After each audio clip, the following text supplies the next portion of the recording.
Est-ce que vous voyez ma présentation là? Oui, d'accord. Donc, bonjour à tous. Merci à ceux qui sont là d'être là.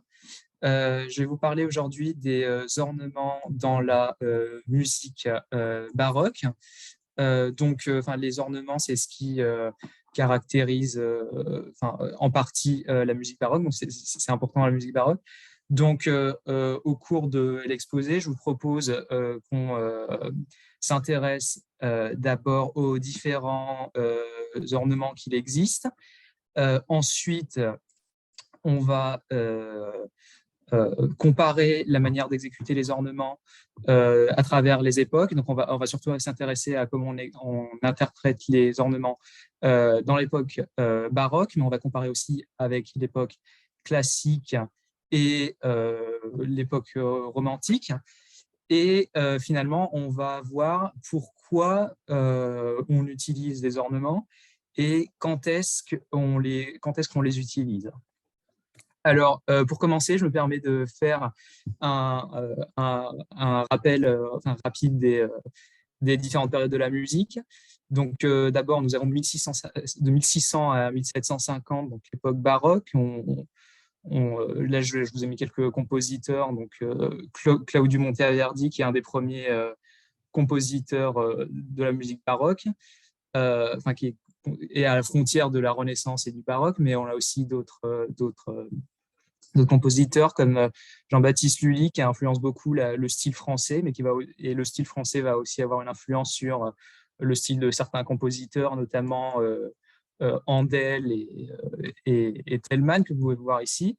Mais on a aussi Jean-Sébastien Bach ici, et d'autres. On peut citer aussi Dietrich Buxtehude, qui a eu une grande influence sur Bach, et aussi Telemann, et Vivaldi et Johann Joachim Quantz.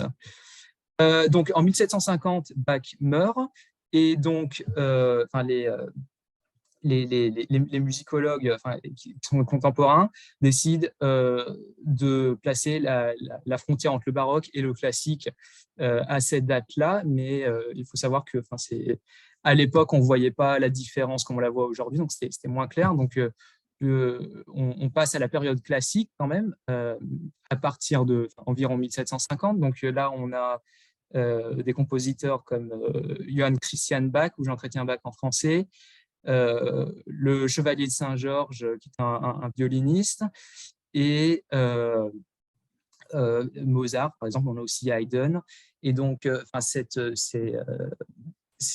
époque va durer jusqu'en 1820 environ, mais là aussi, la date ne fait pas consensus parmi tous les musicologues. Mais bon, après, finalement, on a l'époque romantique. Donc, vous voyez, c'est des compositeurs comme Chopin, Liszt, Wagner. Certains le placent dans la catégorie des compositeurs modernes, mais aussi Rachmaninoff. Donc, alors, on va commencer par voir les différents types d'ornements qu'il existe. Il y a beaucoup d'ornements qui existent, et on a essayé déjà depuis l'époque baroque de répertorier déjà tous les ornements qui existaient. Donc, certains compositeurs ont fait des tables d'ornements, comme ici Jean-Henri d'Anglebert, un compositeur français du XVIIe siècle, mais aussi Jean-Sébastien Bach. On a aussi fait une de tables d'ornement. Alors, il faut savoir que ici, vous voyez, il y en a beaucoup d'ornements, mais c'est pas exhaustif. C'est-à-dire que tous les ornements ne sont pas contenus dans cette table-là. Parce que il faut savoir que la musique à l'époque baroque, on a quand même beaucoup de liberté dans l'interprétation, ce qui fait que tous les ornements possibles ne sont pas codifiables. Donc ça donne une idée de ce qu'on peut jouer, mais il faut savoir que même ces signes-là sont des fois, il n'y a pas tous les musiciens qui sont d'accord pour savoir la manière comme on les exécute, mais c'est juste certains signes. Alors, on va pas les voir tous parce que certains sont très particuliers. Enfin, notamment ceci dans la musique française, c'était très orné, donc c'est des ornements un peu plus particuliers qu'on rencontre très rarement, mais on va quand même passer sur certains qui sont essentiels, savoir donc le mordant, le trille, le gruppetto, l'appoggiature longue et l'appoggiature courte. Et bref, on va aussi parler d'autres techniques pour embellir, comme l'utilisation des accords arpégiés, aussi le fait de jouer sur le tempo un peu. Et je vais aussi vous présenter d'autres ornements comme le couplet, par exemple. Alors, commençons par le mordant. Alors, il existe deux types, alors vous avez sans doute rencontré, deux types de mordants. Donc, on a le mordant inférieur, aussi appelé le pincé, et le mordant supérieur, aussi appelé le tremblement. Alors, le mordant consiste à faire un battement avec la note qui est immédiatement adjacente. Donc, par exemple, là, vous voyez, sur la partie droite, c'est marqué notation abrégée et en bas, c'est marqué exécution. Donc, je vais commencer par là où j'ai mis un 1, c'est un mordant inférieur. Donc là, nous sommes en Ré et puis aussi remarquez, c'est un Ré, mais remarquez qu'on est en Do majeur, ou en La mineur, si vous voulez, il n'y a pas de dièse ou de bémol. Donc, on est en Ré, et donc un mordant inférieur, ça donnerait ça. Un mordant supérieur, alors c'est ce qui est juste à gauche, c'est là où j'ai mis le 2, c'est marqué, l'exécution, c'est marqué comme ceci. Voilà. Sauf qu'à l'époque baroque, on va plutôt interpréter le mordant supérieur en commençant par la note supérieure. C'est-à-dire que si vous avez un mordant supérieur, comme c'est marqué en 2, sur un Ré, vous n'allez pas faire comme ceci, mais plutôt comme ça. Alors, il faut voir aussi, là, par exemple, que Bach, vous voyez le premier ornement, là, ça vient de la table d'ornement de Bach. Et alors, le premier, je vous ai entouré en rouge, ce qui est considéré comme étant l'interprétation du mordant conventionnellement, mais encore une fois, dans l'époque baroque, les interprètes avaient assez de liberté, donc ils pouvaient interpréter le mordant comme ils voulaient. Donc la Bach a décidé de le faire un peu plus long, le mordant. Mais bon, mais pour vous montrer, si vous voyez dans la case en rouge, Bach montre bien qu'on commence par la note supérieure quand on joue le mordant. Donc à l'époque baroque, il faut en général commencer par la note supérieure, même si des fois, on peut quand même, dans certains cas, par souci de praticité notamment, si ce n'est pas confortable de commencer par la note supérieure, on peut jouer en commençant par la note principale. Mais, et donc, après, vous voyez, alors là, il y a beaucoup alors là où j'ai mis 1 avec un astérisque, vous voyez par exemple, c'est le signe d'un mordant supérieur avec un mordant inférieur. Ensuite, il y a beaucoup de combinaisons comme ça d'ornements qui donnent des ornements plus complexes. Alors, par exemple, celui-ci, donc la note principale, c'est un Do. Donc, ça donnerait en interprétation baroque, justement, si je fais un mordant supérieur et un mordant inférieur. Donc, après, vous voyez, il y a d'autres ornements qui sont faits en mélangeant plusieurs ornements, mais bon, c'est assez spécifique. on peut se référer à la table si on en a besoin.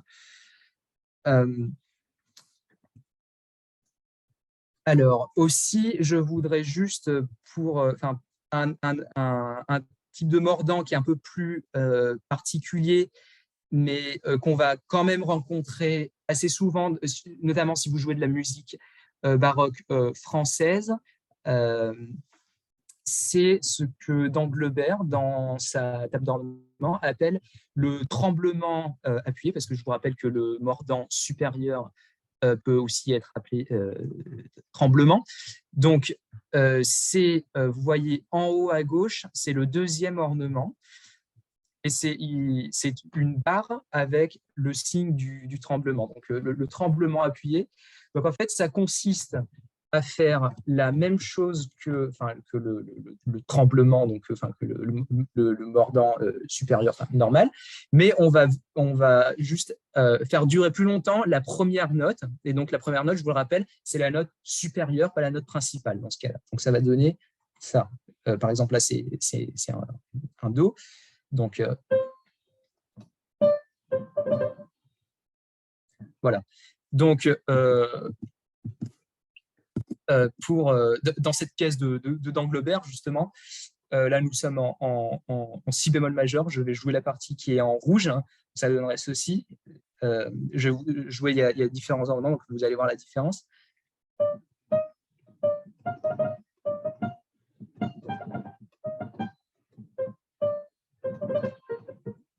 Donc, vous voyez bien pour celui qui a une barre, c'est le tremblement appuyé dans les termes d'Anglebert, la note principale dure plus longtemps.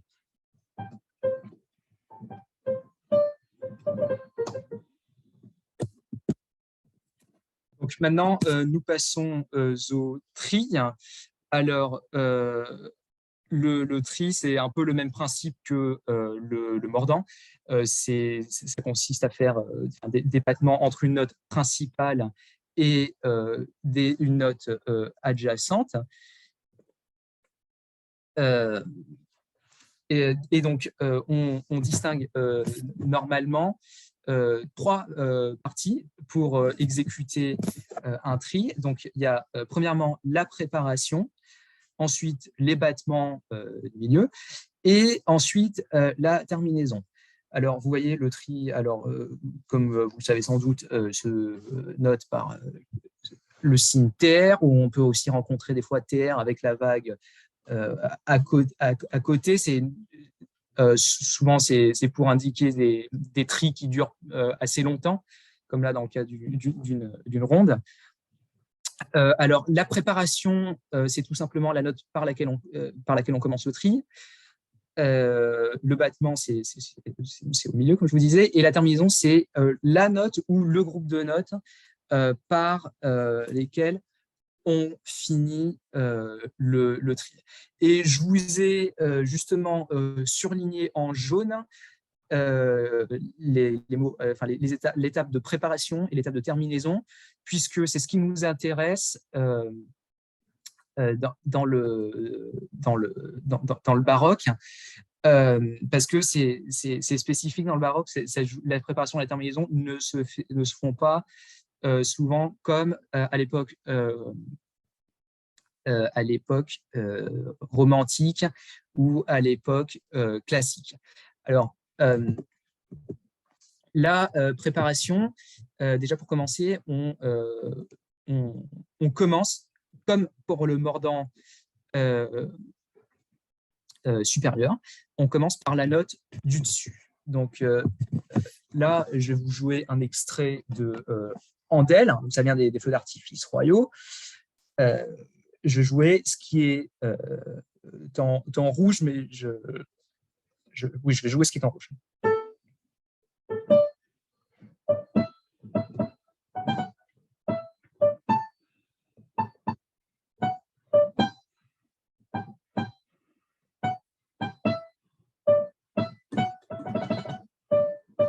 Donc, vous avez bien vu quand la partie en bleu, quand j'ai fait le tri, c'est marqué que le tri est sur la note Mi.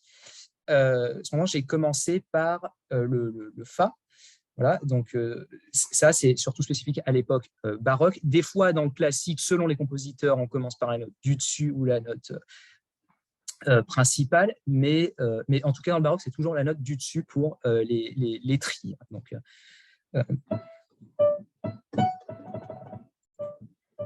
et vous voyez aussi que là, j'ai la terminaison du tri, c'était…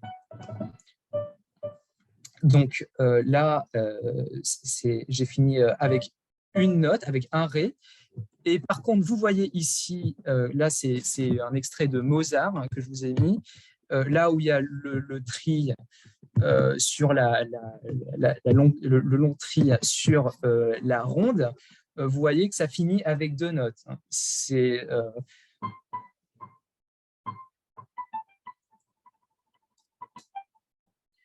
Donc ça, c'est quelque chose qui est propre aussi à l'époque classique. À l'époque baroque, on aura moins tendance à terminer par deux notes comme ça, si on fait une tri comme ça. Mais plutôt… Voilà, donc ça, nous allons le revoir après, pourquoi c'est important. Mais donc, c'est la principale distinction ce sont les principales distinctions que je voulais faire. Donc, nous passons au gruppetto, qui se note avec ce signe-là que vous voyez en haut à gauche. Mais on a aussi le gruppetto inversé, donc qui est beaucoup moins courant, par contre, mais qui est que vous voyez tout juste en bas. Alors, donc du coup, là, dans les exemples que je vous donne, c'est un sol. Donc là, on va admettre c'est des gruppettos qui sont altérés, mais imaginons qu'il n'y ait pas alors, on imaginait qu'il n'y ait pas le signe, le dièse en dessous du gruppetto. Très simplement, on jouerait… voilà, parce qu'il n'y a pas de dièse sinon. Mais là, vous voyez bien qu'il y a un dièse sous le gruppetto. Donc, on dit dans ce cas-là que le gruppetto a été altéré.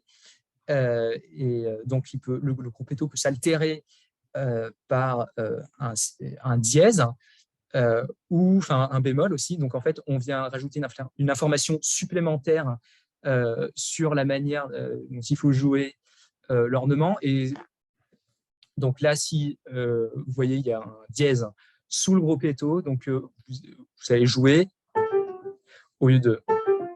Voilà. Donc, l'altération des ornements, c'est aussi valable pour les mordants ou les trilles.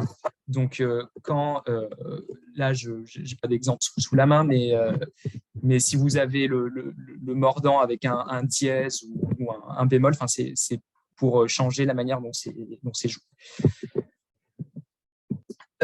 Donc là aussi, à l'époque baroque, on joue le gruppetto sur le temps de la note principale et non pas avant. Ça, nous le verrons après, comme à d'autres époques. Donc là, par exemple, vous voyez, là, c'est l'aria des variations de Goldberg de Jean-Sébastien Bach. Donc là, ça donnerait, je joue la partie en orange.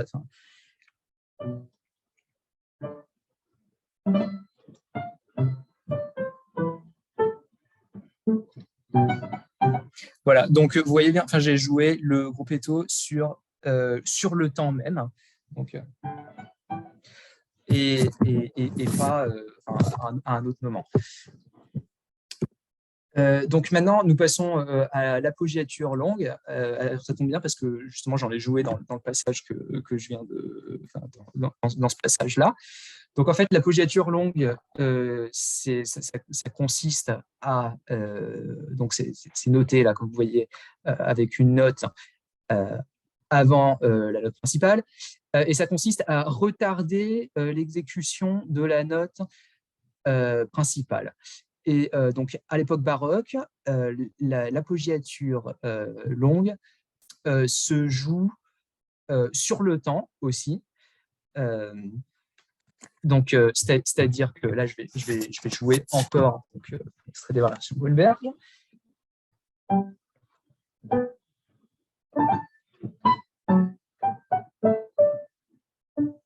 Donc, vous voyez bien, donc là, je suis sur le morceau en orange. Donc, vous voyez bien, avec le La de la main gauche, j'ai joué le Mi, qui est une appoggiature longue de la main droite. Je n'ai pas joué le Ré. Donc, c'est d'abord l'appoggiature longue qui vient sur le temps et après la note principale.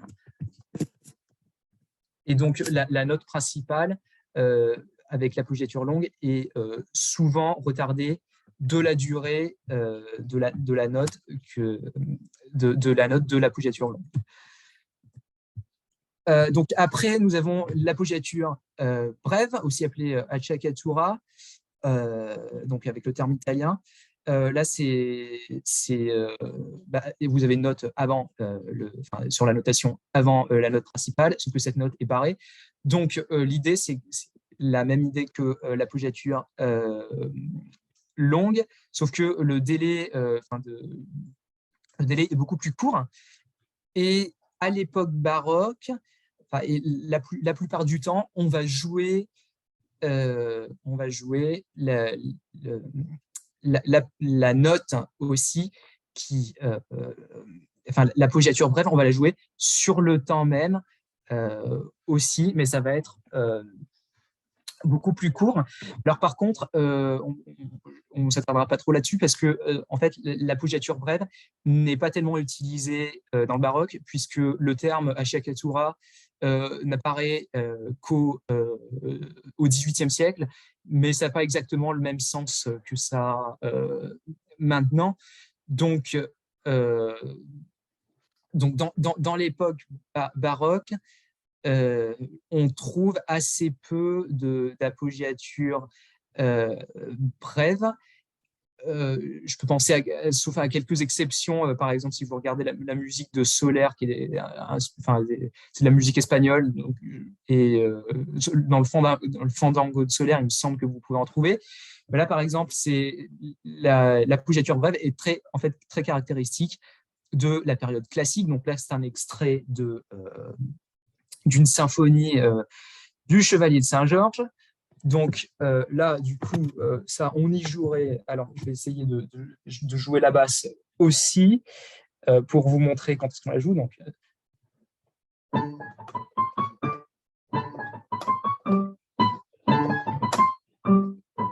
vous voyez bien, c'est sur le temps qu'on joue l'appoggiature brève. Alors, certains diront que c'est juste avant qu'on doit la jouer, mais vous voyez, le tempo ici est assez rapide, donc ça serait. Donc, vu que l'appoggiature brève, le délai entre l'exécution de l'appoggiature brève et l'exécution de la note principale doit être assez court, et bien finalement, c'est assez difficile finalement dans ces cas-là de jouer l'appoggiature brève avant et donc on finit par la jouer sur le temps finalement. Donc maintenant je voudrais vous parler des accords arpégés. Alors on peut aussi, pour embellir, arpéger les accords, donc en fait pas jouer toutes les notes de l'accord à la fois. Donc là, je vous ai mis des images de tableaux. Ce qu'il faut savoir, c'est que à l'époque baroque, notamment au XVIIe siècle, on essaye dans les arts d'imiter l'Antiquité. Donc, même avec les instruments, le luth ou le clavecin, ça peut faire penser à la lyre. Donc voilà, c'est ça. Donc on va bien souvent arpéger les accords à l'époque baroque. Donc là, je vais vous jouer un extrait de Buxtehude pour vous montrer ce que ça donne.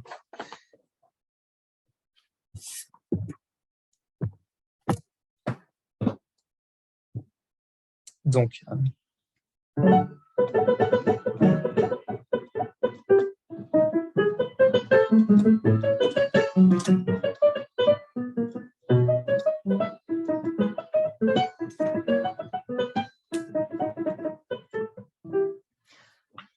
donc, vous voyez bien, j'ai pas joué tous les accords ensemble. J'ai décalé l'exécution des notes. Donc, ça se fait beaucoup à l'époque baroque. Et surtout, je dirais, pour certains compositeurs en particulier, notamment du XVIIe siècle, peut-être un peu moins au XVIIIe siècle, mais si vous écoutez du Buxtehude, ça se fait beaucoup, par exemple. Alors après, je passe là au changement de vitesse. Alors,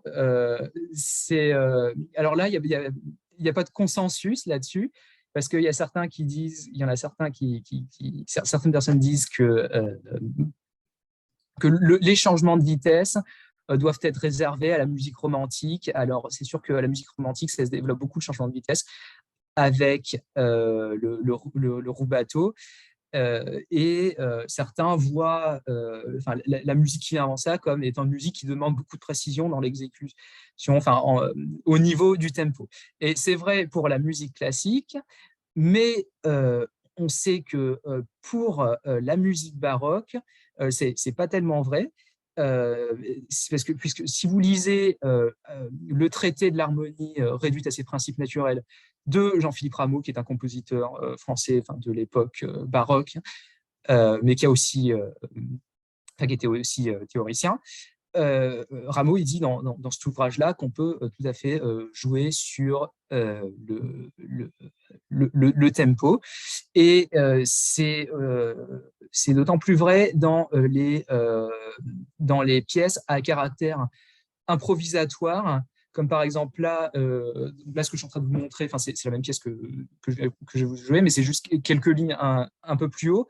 Donc c'est une toccata, donc c'est une pièce du coup à caractère improvisatoire où on laisse assez de liberté à l'interprète. Donc là, je vais vous montrer aussi ce que ça peut donner.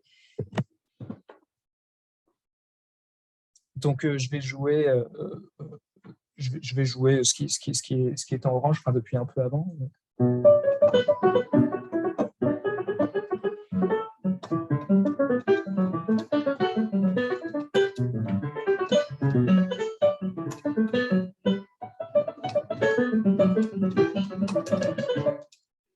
Voilà. C'est un premier passage. Et puis, juste après, vous avez un autre passage en orange que je me permets aussi de vous jouer. Parce que justement, c'est un passage où la main droite se répète beaucoup. Donc là, je vais vous montrer que dans les cas aussi de répétition, on peut, ça peut être un beau moment justement pour jouer un peu sur le tempo.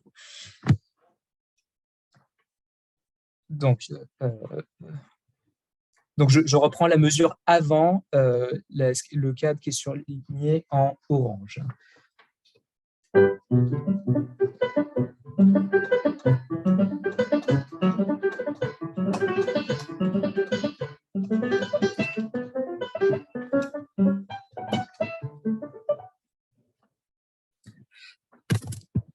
Donc, bien entendu, il ne faut pas non plus changer complètement le tempo. On n'est pas non plus à l'époque romantique où des fois on fait un peu ce qu'on veut avec le tempo. Je ne voudrais pas exagérer non plus. Mais bon, on dit souvent que la musique qui vient avant la musique romantique doit être jouée à un tempo strict. C'est vrai pour l'époque classique, mais pour l'époque baroque, c'est quand même plus souple. Alors, je voudrais maintenant vous parler d'un autre ornement, enfin un peu plus particulier, que vous retrouverez dans la musique française aussi, dans la musique française baroque, mais qui est aussi, enfin, le principe est retrouvé en fait à d'autres époques de la musique et même dans la musique moderne aussi. Donc là, il est question du couplet. Donc en fait, jouer un couplet, ça consiste à jouer toutes les notes entre. On a deux notes principales et on va jouer toutes les notes qui sont entre ces deux notes. Alors, vous voyez dans le cadre jaune, le premier ornement dont il est question, enfin, à gauche, vous voyez, c'est coulé sur une tierce, il appelle ça, d'Anglebert. Donc là, du coup, c'est un coulé entre une note et sa tierce. Donc vous pouvez voir la notation. Donc ça joue. Voilà. Donc on va en quelque sorte glisser entre les deux notes. Et vous voyez aussi, après, il y a d'autres variantes à partir du couplet. Donc, on peut avoir le couplet inversé aussi, fait du haut vers le bas. Donc là, je vous l'ai mis en rouge. Donc, je vais vous montrer ce que ça peut donner. C'est toujours d'Anglebert qui reprend Lully.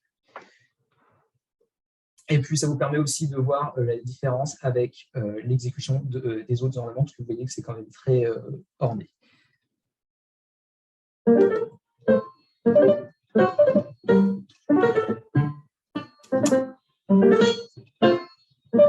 Voilà, donc là, j'ai joué un couplet que je n'avais pas joué avant, j'avais joué un mordant. J'ai une question. Oui. Oui. Quand tu joues les deux notes coulées, tu commences la première note, il est sol ici, oui, c'est une tierce. Oui. Avec le temps principal, avec la main gauche, tu commences avec le sol ou tu viens assis avec le temps principal? Non, je commence sur le sol. Voilà. Dans la musique baroque, c'est pour, je pense, on peut dire tous les ornements. Et même les appoggiatures, c'est ça. On joue sur le temps principal et puis après on retarde le reste.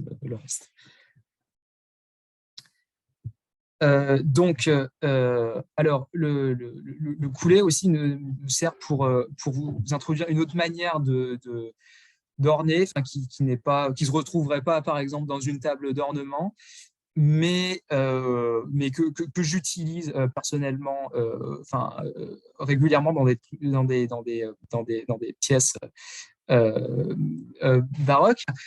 Mais je suis pas le seul à le faire. Je veux dire, si vous entendez un claveciniste, par exemple, qui s'appelle Lars Ulrik Mortensen, vous verrez qu'il le fait, là, par exemple, dans cette toccata de Buxtehude. Donc, l'ornement dont je vous parle, en fait, ça consiste à faire... je vais glisser pour arriver sur la note principale. Donc là, vous voyez en orange, donc j'ai un premier Ré. Voilà, donc j'ai un premier Ré, et puis après j'ai la mélodie. Voilà. Donc, mais pour ajouter plus d'expressivité, ce que je vais faire, c'est que je vais imaginer, qu'il y a, je vais faire un couplet entre un sol et un Ré. Donc, on peut le voir comme ça, si vous voulez. Donc, non, c'est pas forcément un couplet parce que justement là, on est avant le temps. Justement, mais bon, on va quand même glisser vers le temps principal.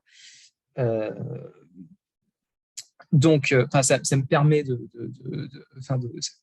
faire quelque chose comme ça. Donc, je joue depuis la mesure précédente.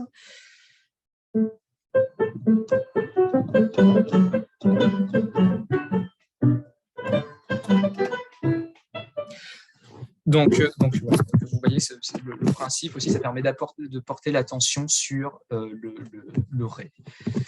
Donc maintenant, nous passons à la deuxième partie de notre exposé, dans laquelle nous comparons les différences dans l'exécution de ces ornements que nous avons présentés à l'époque, entre l'époque baroque et les autres époques que je vous ai présentées en début d'exposé. Alors, donc, premièrement, nous allons nous intéresser au tri. Donc, ça, je vous l'ai déjà expliqué, en fait. Donc, je vous ai dit, si vous vous rappelez, que ce qui changeait principalement, c'était, essentiellement, c'est la préparation de la trille et du tri, pardon, et la terminaison du tri. Donc là, par exemple, donc je suis à l'endroit où c'est en bleu, hein, donc je vais jouer. Donc vous voyez bien, donc je finis avec juste une note et je commence le tri par un fa dièse. Et non pas un mi, alors que c'est le tri est sur le mi, il est indiqué sur le mi. C'est assez important, justement, plutôt la terminaison dans ce cas-là. Donc, bon. Donc voilà, donc là je finis donc par une note. Mais je vous ai dit aussi que à l'époque classique, on finirait pas comme ça, on finirait plutôt avec deux notes, mais c'est assez important, justement, j'allais vous dire, quand on a des cas comme celui-ci. Donc là, c'est un extrait de Jean Chrétien Bach, donc compositeur classique, quand même du début classique. Mais vous voyez, est-ce que vous voyez le tri là sur la ronde? Alors, la deuxième ligne, la dernière mesure. Donc, vous voyez bien que c'est la fin d'une phrase. Donc, c'est un grand tri qui dure longtemps, et puis on va finir sur ré, donc on va finir la phrase, on va conclure, mais la terminaison du tri n'est pas inscrite. Alors, contrairement à la partition de Mozart que je vous ai montré avant. Donc là, c'est important de savoir qu'à l'époque classique, on finirait plutôt avec deux notes. Donc, par exemple, là, je prends...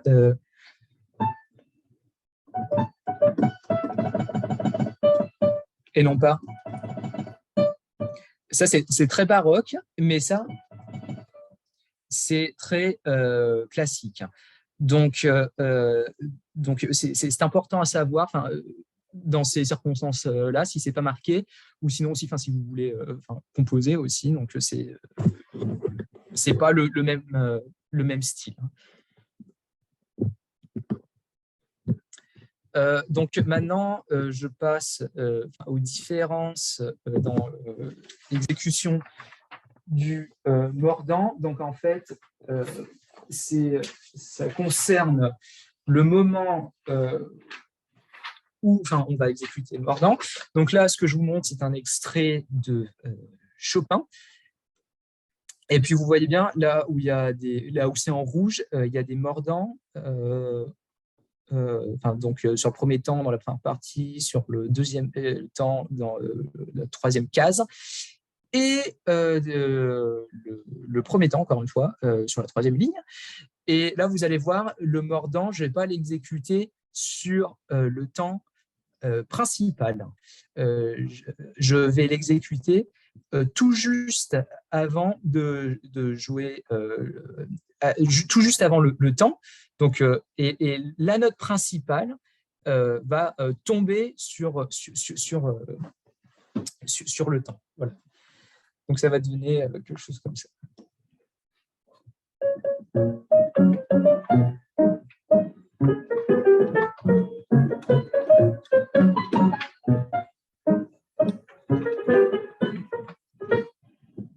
Alors, non, justement.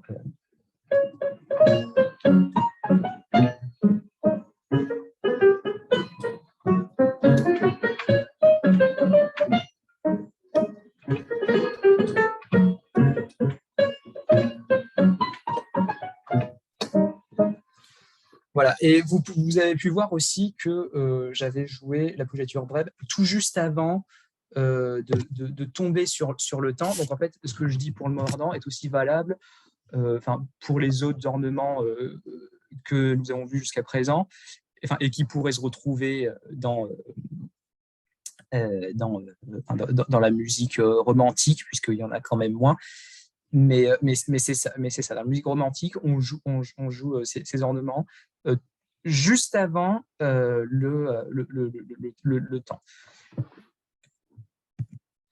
Alors maintenant, ah oui, et puis je rappelle aussi, par exemple, si vous avez un groupe éto aussi, ça va être la même chose, vous allez jouer, c'est pas pour tout ce qu'on a vu, vous allez le jouer avant.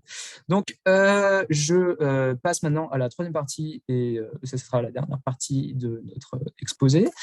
Donc, tout simplement, savoir pourquoi on utilise les ornements, et donc, quand il convient donc de les utiliser.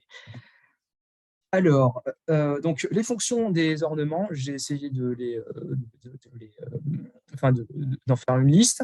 Donc, on peut utiliser les ornements pour varier. Donc, quand il y a des répétitions, eh bien, pour pas que ce soit un peu ennuyant, si vous voulez, on va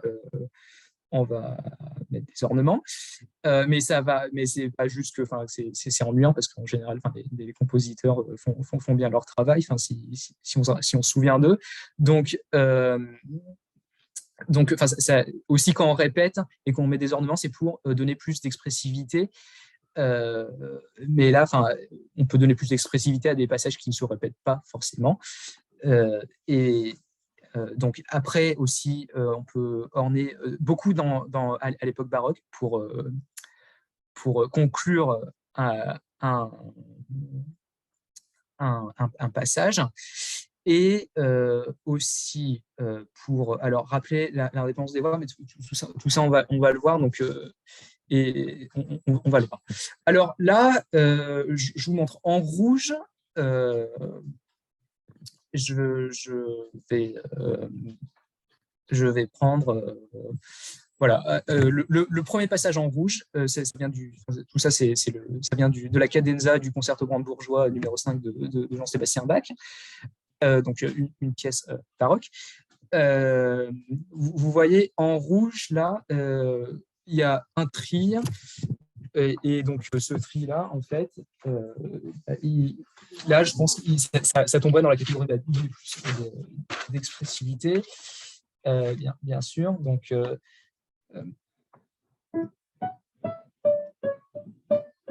alors ça, c'est sans le tri. Voilà. Et avec le tri,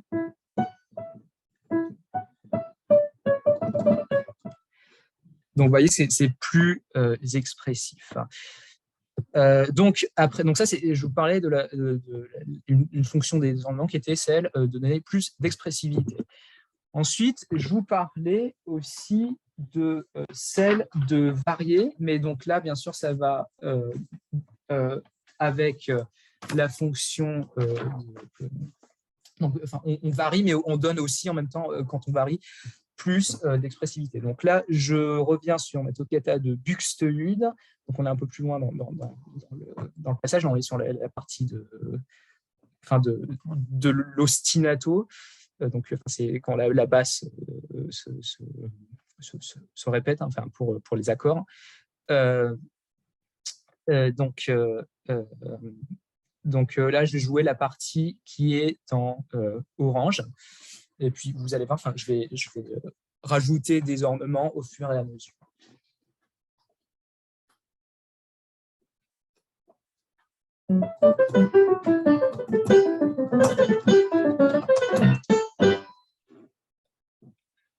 Donc c'est ça. Au début, donc ce qui est intéressant dans ce genre de situation, c'est de ne pas mettre tous les... Parce que vous voyez, il y a beaucoup d'ornements dans cette partition quand même. Mais ce qui est intéressant aussi, c'est de ne pas faire tous les ornements dès le premier coup, parce que sinon, ça nous donne... Et donc après, on répéterait les ornements, mais plutôt, là, comme vous voyez, j'ai fait...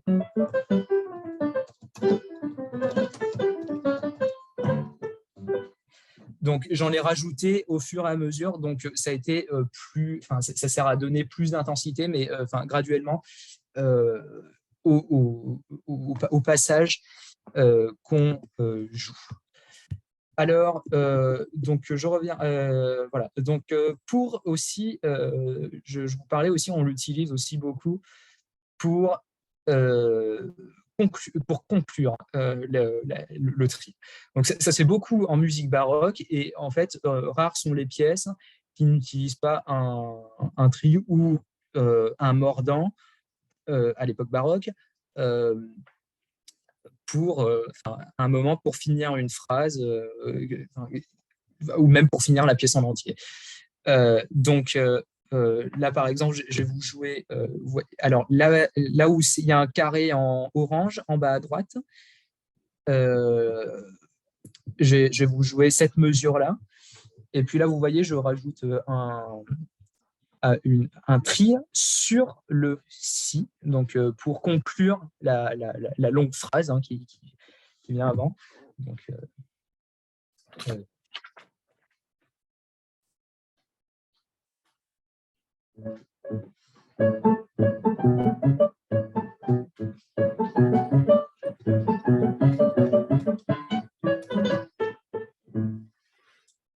voilà, donc on peut, ça aide à conclure, mais aussi ça peut être le point de passage culminant d'une pièce.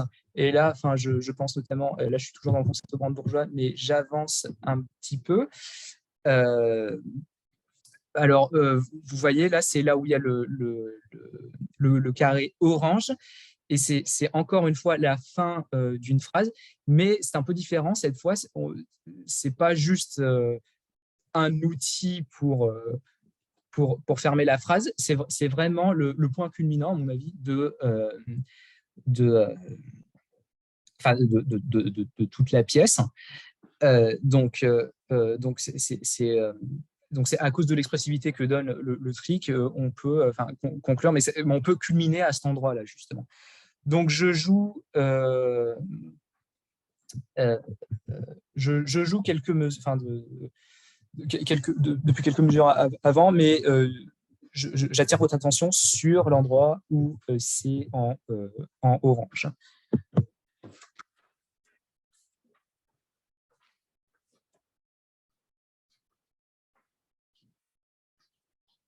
Donc,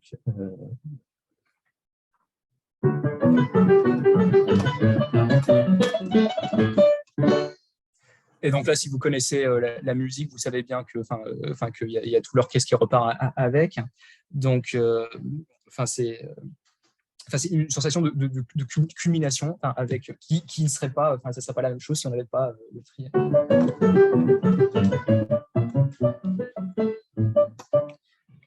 Voilà. Donc, ça vous montre bien, c'est pas la même chose.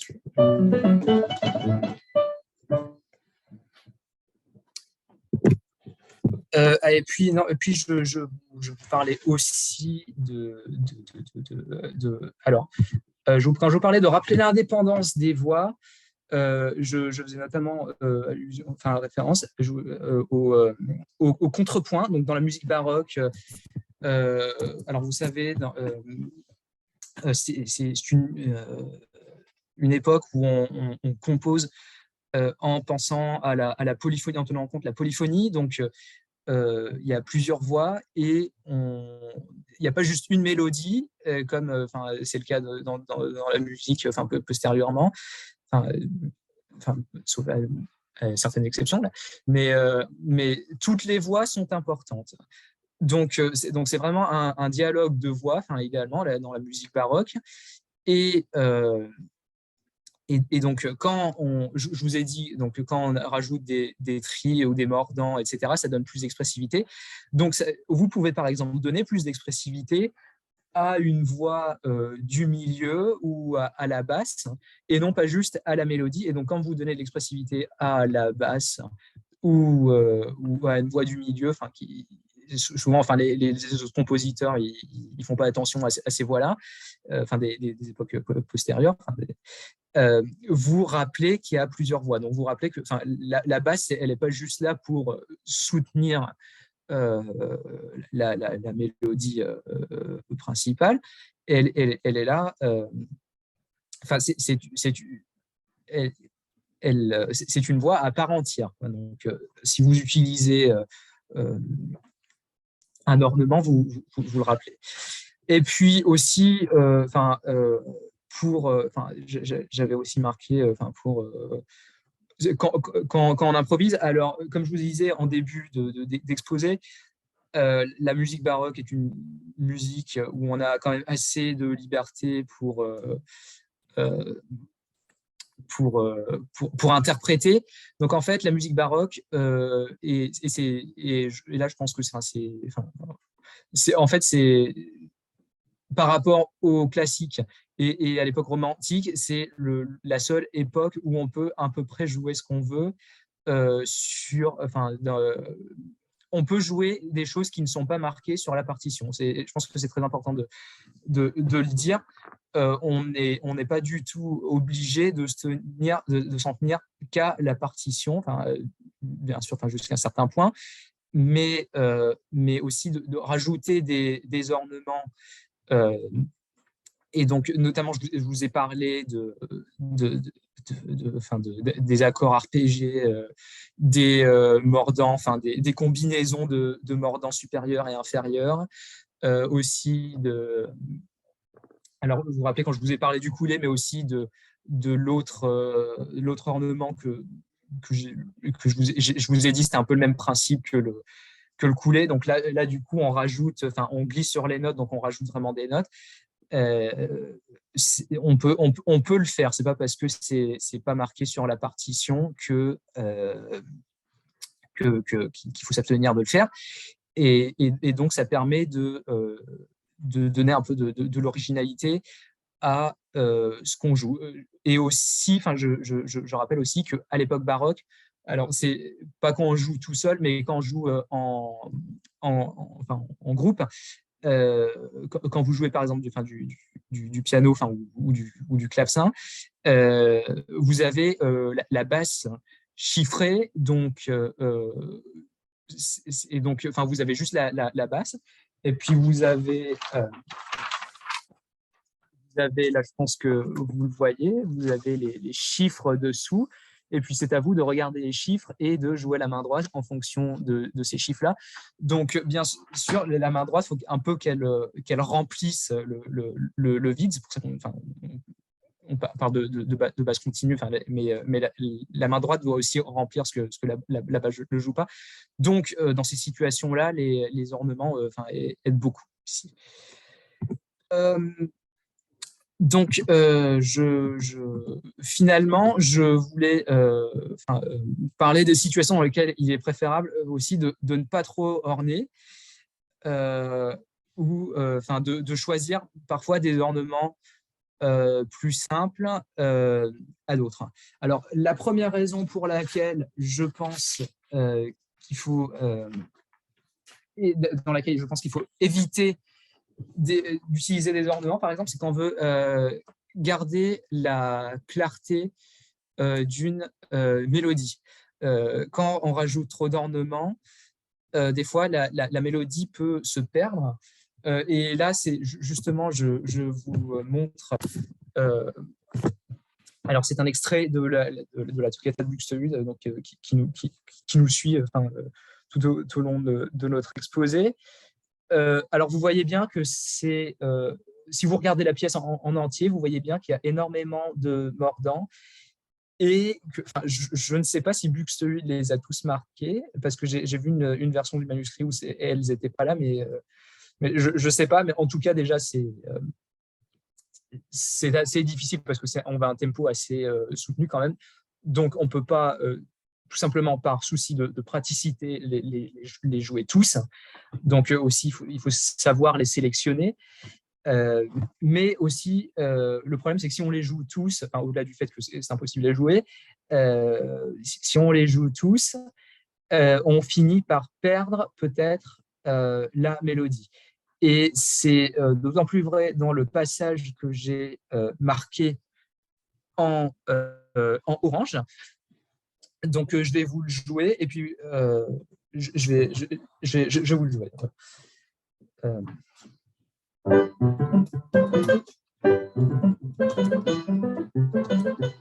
Donc, voilà.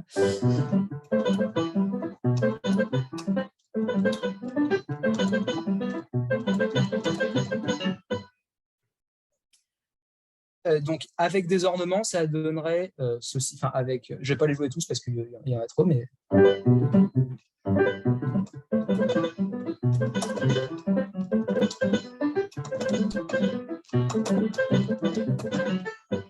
Donc, vous voyez bien, on perd un peu la. Et là, je les ai pas joués tous, ceux qui étaient marqués, mais on perd un peu la mélodie. Et puis là, dans ce cas-là, je vous ai parlé, on orne pour éviter la répétition. Donc, là, vous avez le motif qui se répète. Donc, là, c'est un do, mais il y a certaines partitions, c'est avec un si. Mais...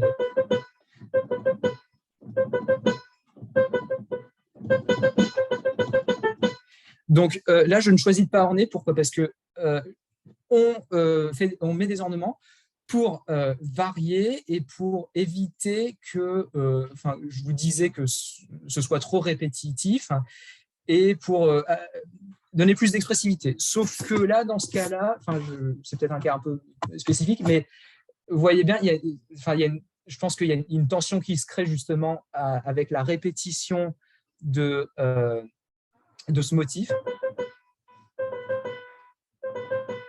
Mais Buxtehude va lui-même résoudre cette tension après avec vous voyez dans la deuxième ligne où il y a le cadre orange. Donc la tension se résout avec la musique elle-même. Donc c'est pour ça que je pense que c'est pas forcément nécessaire de rajouter des ornements parce qu'on perdrait ce qui est déjà marqué dans la musique. Et puis là, encore une fois, je parle, parce que c'est comme ça que je le joue, mais aussi des clavecinistes comme, encore une fois, Lars Ulrik Mortensen, dont je vous parlais avant, ils optent pour ce choix aussi au niveau de ce passage-là. Alors pour finir, j'éviterai d'orner où je choisis peut-être un ornement plus simple, quand on veut mettre l'attention on veut sur une note en particulier. Alors là, j'ai encadré un passage en rouge et je voudrais attirer votre attention sur la croche pointée, donc le La, qui est sur le deuxième temps, qui est le troisième temps de la mesure où il y a le cadre rouge. Et en fait,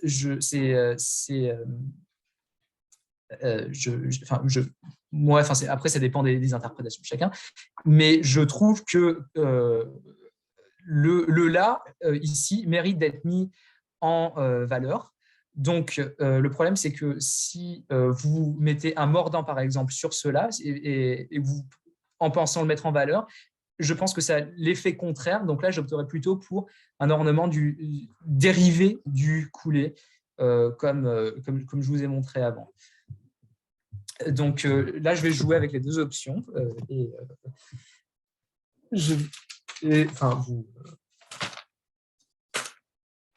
Vous verrez ce que vous en pensez.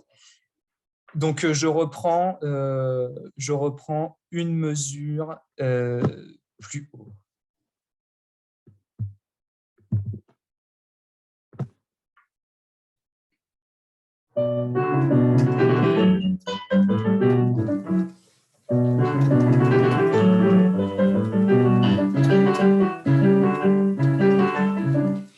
Excusez-moi.